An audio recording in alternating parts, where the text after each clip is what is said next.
আসসালামু আলাইকুম। কাবুলে বিমানবন্দরে মার্কিন সেনাদের গুলি, নিহত ৫। আফগানিস্তানের রাজধানী কাবুলের বিমানবন্দরে গুলি ছুড়েছে যুক্তরাষ্ট্রের সেনারা। হুড়োহুড়ি করে একটি বিমানে অনেক মানুষ দেশত্যাগের চেষ্টা করলে সেখানে বিশৃঙ্খল পরিস্থিতির সৃষ্টি হয়। এ সময় পরিস্থিতি নিয়ন্ত্রণে গুলি ছোড়া হয়। পরে ঘটনাস্থলে ৫ জনের মৃতদেহ পাওয়া যায়। তবে তারা গুলিতে নাকি পদদলিত হয়ে নিহত হয়েছে তা নিশ্চিত হওয়া যায়নি।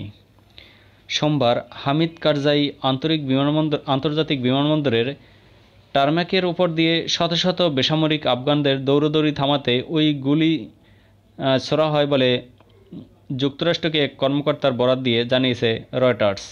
ওই কর্মকর্তা বলেন, জনতা নিয়ন্ত্রণের বাইরে ছিল, বিশৃঙ্খলা থামাতে গুলি ছোড়া হয়। প্রত্যক্ষদর্শী এক ব্যক্তি জানান, তিনি ৫টি মৃতদেহ একটি গাড়িতে তুলতে দেখেছেন।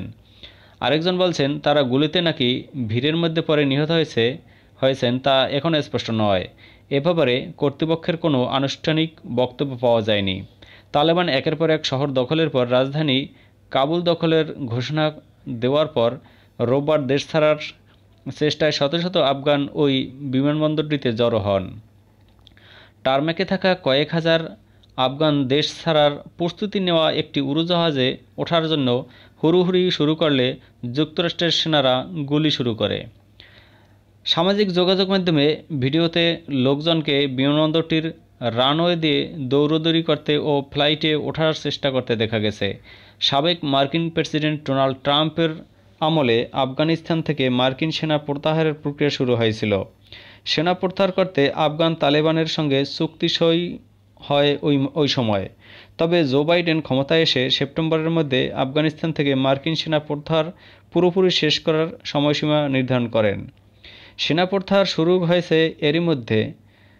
এমন পরিস্থিতি তালেবান যোদ্ধারা আফগানিস্তানের বিভিন্ন এলাকার নিয়ন্ত্রণ নিতে শুরু করে। ধন্যবাদ সকলকে।